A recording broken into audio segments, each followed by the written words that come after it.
Okay, so ready to dive into the psychology of money. Let's do it. This book, I'm telling you, it really made me think twice. Like I'm all about enjoying life.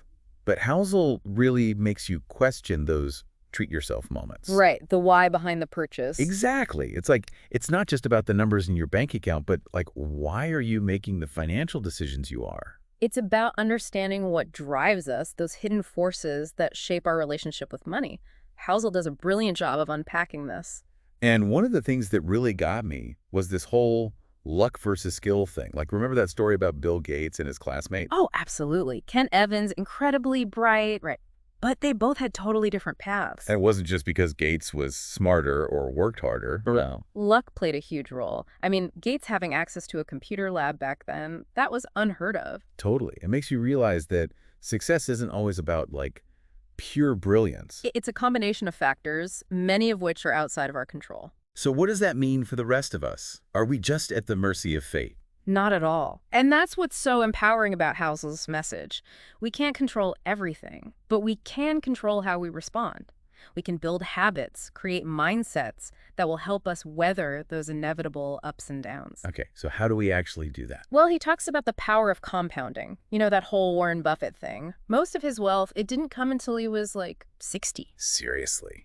So much for get rich quick. Exactly. It's about consistency. You start early, even with a little bit, and let those returns compound over time. It's like earning interest on your interest. Okay, so patience is key. Absolutely. Like rolling a snowball, right? It starts small, but as it goes, it picks up more and more. I like that. But it can't just be about, like, setting aside some cash and hoping for the best. All right. And that's where the psychology part really kicks in.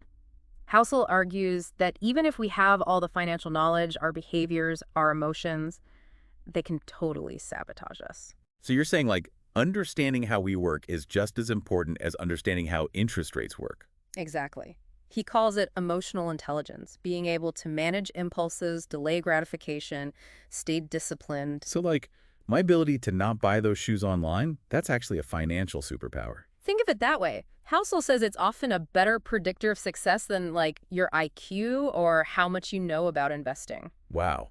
Okay, but seriously, how do we get better at that? One thing he suggests, make those big financial decisions when you're calm, rational, not when you're stressed or overly excited. That's when we tend to make those impulsive choices. Yeah. Stress spending is definitely a thing. Right. It's like our brains go haywire. So having a plan, whether it's a budget, investment strategy, even just a list of your goals, it can really help you stay grounded. It's like that pregame prep, right? Gets you in the zone. Exactly. It's like having a plan before you walk into a casino. Got to keep those emotions in check. Totally. And speaking of emotions, let's talk about those biggies. Greed and fear. Right. Those can really mess with our financial decisions. I mean, greed can make you chase those risky investments, like promising the moon, and fear can make you miss out on good opportunities. Exactly. It's like you're paralyzed, right? But- He also talks about finding that balance. It's like keep a cool head.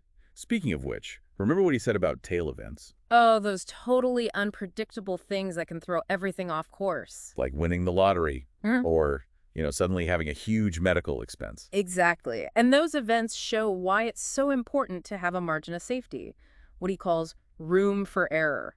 So it's like having that cushion, that safety net in case things get bumpy. Right. It's about not being so stretched thin that one unexpected thing can wreck your whole plan.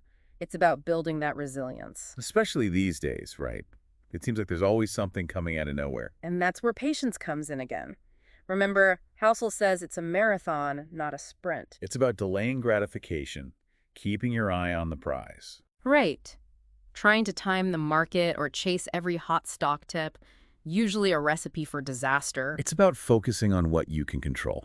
Exactly. Your savings, your investments, staying the course. It's about tuning out all that noise. It's funny, we always talk about money in terms of dollars and cents, Right. but it seems like the real key is how we behave. It's true. It's about developing those emotional intelligence muscles. So how does, like, the whole treat yourself thing fit into this? Because sometimes you need that little splurge, right? That's a great question. And that's what I love about Housel's book. It's not about being miserable, He gets that we're human. So it's not about being a Scrooge McDuck. No, not at all. He talks about making sure your spending matches what you value. If something brings you joy, go for it. Okay, so find a balance. Mhm. Right. Enjoy today, but plan for tomorrow. You got it. Be mindful, be intentional, make sure your spending aligns with your goals, but remember, life is meant to be lived. It's like, yeah, enjoy the journey, but, make sure your finances are on track for the long haul. Exactly. It's about finding that balance, Yeah. right? Financial responsibility and actually enjoying life. Totally. I have to say, this whole deep dive, it's really changed how I think about money, It's amazing how much, like, our mindset, our behaviors, they all play into it. for sure.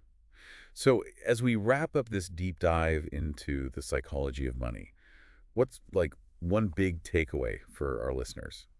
For me, it comes back to self-awareness. It's not just about being good with numbers or investments.